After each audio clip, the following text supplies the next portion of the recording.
অঞ্জনা, আমার রান্নাঘরে সবাইকে স্বাগত। প্রত্যেক শনি আর মঙ্গলবার ঠিক সকাল 9টায় আমি হাজির হচ্ছি আপনাদের সামনে নতুন নতুন রান্না নিয়ে।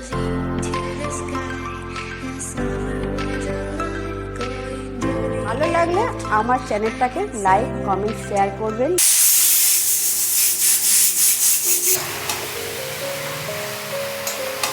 নমস্কার, আমি অঞ্জনা, আমার রান্নাঘরে সবাইকে স্বাগত। ঠিক সকাল 9টায় আবারও আমি হাজির হয়ে গেলাম আপনাদের সামনে। আজকে নিয়ে এলাম নতুন এক রেসিপি, মাটন বিহারি। তো চলুন মাটন বিহারি করার জন্য ভিডিওটা স্টার্ট করি। বিহারি মাটন করার জন্য এখানে কিছু শুকনো মশলা নিয়েছি, কটা শুকনো লঙ্কা নিয়েছি, এখানে নিয়েছি 2টো দারচিনি, লবঙ্গ 4-5টা, তেজপাতা আছে, 2টো ছোটো এলাচ, 2টো বড় এলাচ, কটা গোলমরিচ আর একটুখানি জয়িত্রী। এইগুলো আমি প্রথমে কড়াইতে তেল দেব। তেল দিলাম, তেলটা গরম হবে।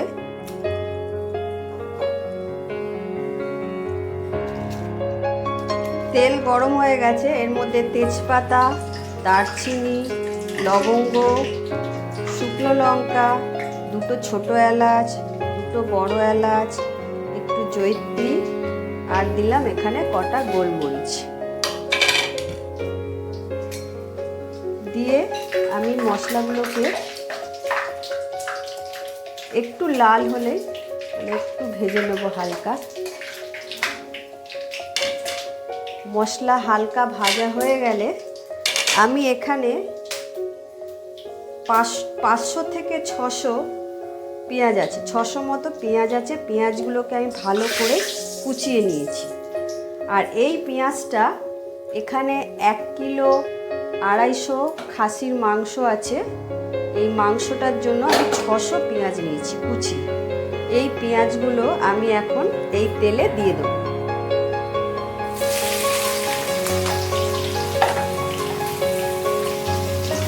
বিহারি মাটন করতে গেলে পেঁয়াজগুলোকে আমরা যেরকম নর্মালি খুব একটা লাল করে পেঁয়াজ ভাজি না, কিন্তু এই মাংসটা করতে গেলে আপনাকে পেঁয়াজগুলো বেশ ভালো করে লাল করে ভেজে নিতে হবে।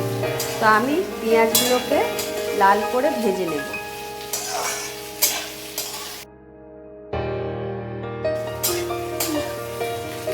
এগুলোকে আমি ভালো করে ভাজতে থাকবো। এটা অনেক আরও লাল করে ভাজা হবে, দেরি আছে, এটা হবে। তার মধ্যে আমি একটু দেখিয়ে দিই, এখানে 8 থেকে 10টা শুকনো লঙ্কা, 2 চামচ সাদা জিরে আর 1 চামচ ধনে আর কটা গোলমরিচ আছে। এইগুলোকে আমি একটু শুকনো খোলায় ভেজে নেব এগুলোকে।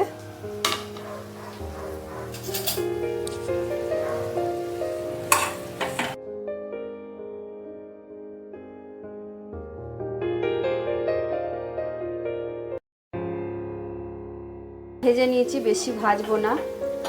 এগুলোকে আমি গুঁড়ো করে নেব। এদিকে আমার পেঁয়াজ এখনো ভাজা হচ্ছে। কতটুকুনি হয়ে গেছে ভেজে, ঠিক এরকম করে পেঁয়াজগুলো ভেজে নিতে হবে। এখানে আমার পেঁয়াজ ভাজা হয়ে গেছে। এখানে আমি এবার দেব এই মাংসগুলো, সব দিয়ে দেবো।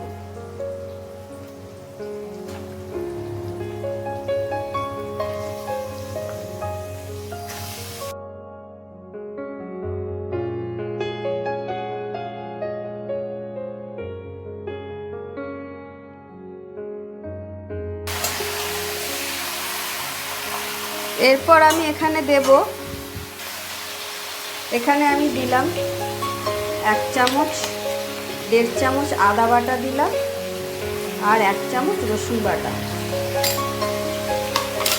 দিয়ে ভালো করে আমি এটাকে নাড়িয়ে দেব।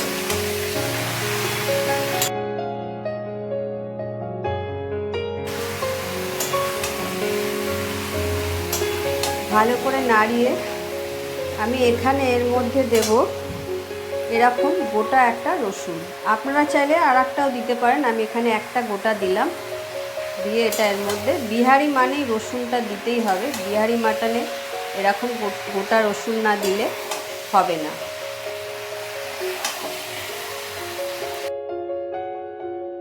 এটাকে ভালো করে আমি এখন কষাতে থাকবো, চাপা দিয়ে দিয়ে কষাবো।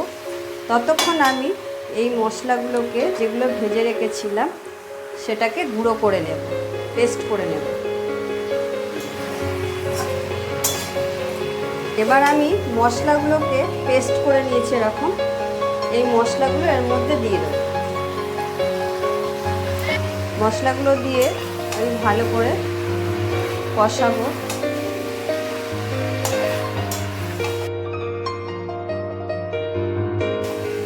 এটা কিন্তু অনেক ভালো করে কষাতে হবে। মাটন মানে অনেক টাইম লাগে তৈরি করতে, রেডি হতে অনেক সময় নেবে। তো এর মধ্যে আমি এখন একটু হলুদ গুঁড়ো দেব।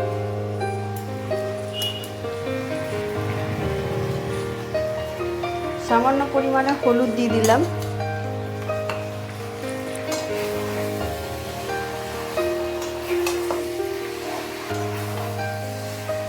দেব নুন, এখনো নুন দিইনি, এর মধ্যে এবার নুন দেব। স্বাদ অনুযায়ী নুন দেব। আমি এখানে 1.5 চামচ মতো নুন দিলাম, প্রয়োজন হলে পরে আবার দেব। দিয়ে এবার কিন্তু চাপা দিয়ে দিয়ে আমি আধ ঘন্টা মতো ভালো করে কষিয়ে নেব। মাংস জল বেরোবে। বাটি ধুয়ে আমি মশলায় একটু জল দিয়ে দিলাম।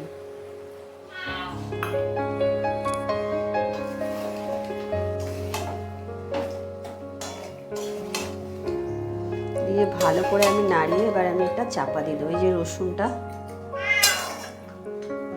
এবার আমি চাপা দিয়ে দেবো। এবার আমি চাপা দিয়ে দেবো। এখন আমি ঢাকনাটা খুলবো, খুলে দেখে নেব।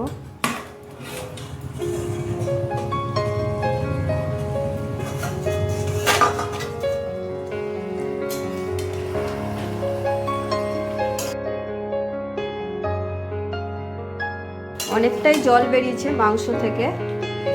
এটা এখনো আমি 10-15 মিনিটের মতো আরও চাপা দিয়ে এটাকে আরও কষাবো।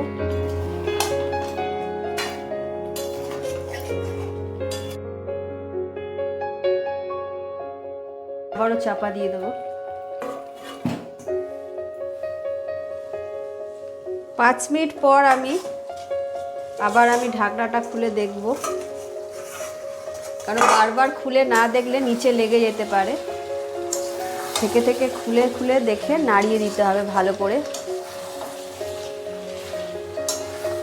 অনেকটাই দেখুন কষানো হয়ে গেছে, অনেকটাই কষেছে।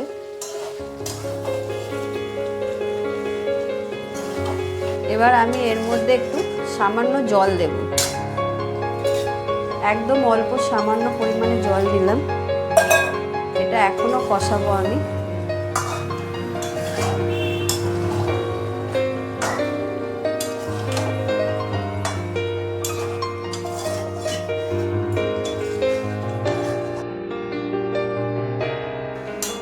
আবার আমি চাপা দিয়ে দেব, আরও 10-15 মিনিট চাপা থাকবে এটা। মাঝে আমি একবার নাড়িয়ে দেব।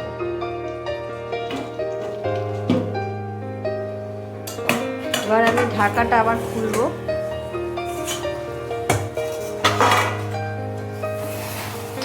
এবার নাড়িয়ে দেব, খুলে নাড়িয়ে দিলাম ভালো করে।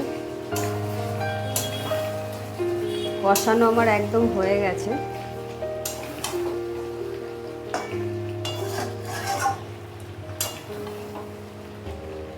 ভালো মতো কষিয়ে নিয়েছি।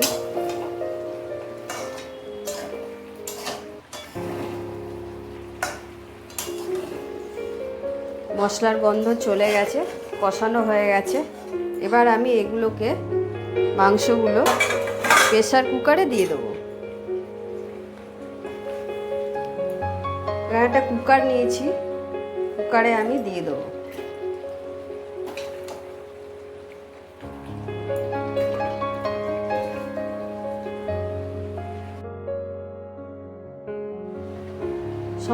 মাংস আমি কড়াই থেকে প্রেসার কুকারে দিয়ে দিলাম। দিয়ে আমি কড়াইটা ধুয়ে এই মশলার জলগুলো দিয়ে দিলাম এর মধ্যে। আর একটু অল্প পরিমাণে গরম জল এখানে অ্যাড করব। অল্প করে গরম জল দিলাম, দিয়ে ভালো করে একটু ওপর নিচ করে মাংসগুলোকে নাড়িয়ে দেব।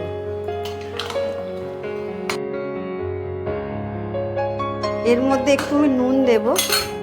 নুন অল্প পরিমাণে দিয়েছিলাম, আর একটু নুন লাগবে, সামান্য একটু নুন দিলাম, জল দিয়েছি তো।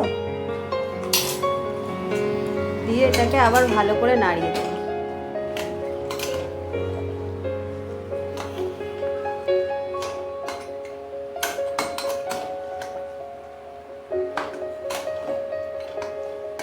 এবার আমি এটা ঢাকনা চাপা দিয়ে 3টে সিটি হলে নামিয়ে নেব। এটাকে আমি 3টে সিটি দেব। এই প্রথম সিটি আসছে, এটা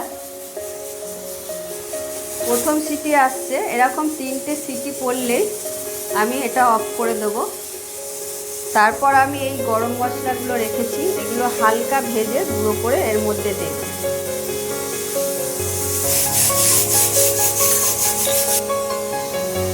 এখানে আমি প্রেসার কুকারে তো মাংস সিটি পড়ছে, এখানে আমি নিয়েছি 3টে ছোটো এলাচ, জায়ফলের টুকরো এরকম ছোট, আর এখানে আছে দারচিনি, 3-4টে লবঙ্গ, আর এখানে নিয়েছি স্টার ফুলের কটা পাপড়ি, 3-4টে পাপড়ি, আর জয়িত্রী আছে একটুখানি।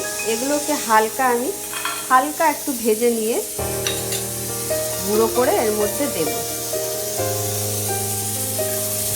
বেশি ভাজতে হবে না, হালকা ভাজতে হবে, নাহলে সেন্টটা চলে যাবে। 3টে সিটি চলে আসার পর আমি একটু বন্ধ করে রেখেছিলাম। এর গ্যাসটা বেরিয়ে যাওয়ার পর আমি এটার এবার ঢাকনাটা খুলছি।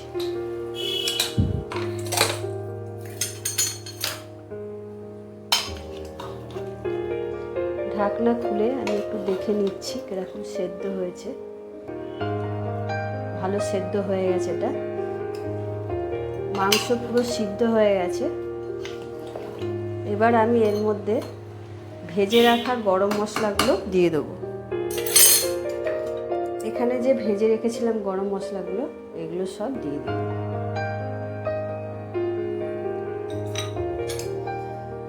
দিয়ে এটাকে আমি আবার ভালো করে মিক্সড করে দেবো।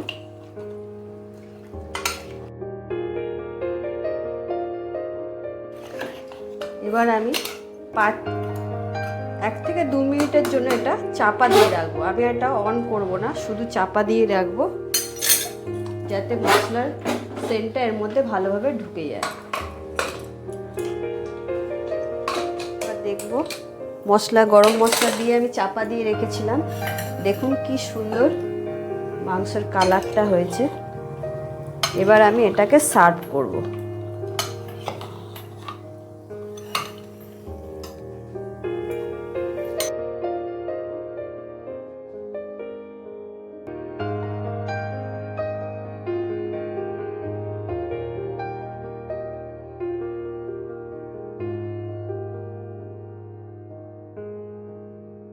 হয়ে গেল আমার মাটন বিহারি। এইভাবে আপনারা বাড়িতে ট্রাই করবেন। এই রেসিপিটা খুব খেতে ভালো লাগবে। বাড়িতে ট্রাই করবেন, সকলকে খাওয়াবেন। আর আমার ভিডিওটা যদি ভালো লেগে থাকে, লাইক, কমেন্ট, শেয়ার করে দেবেন। টাটা।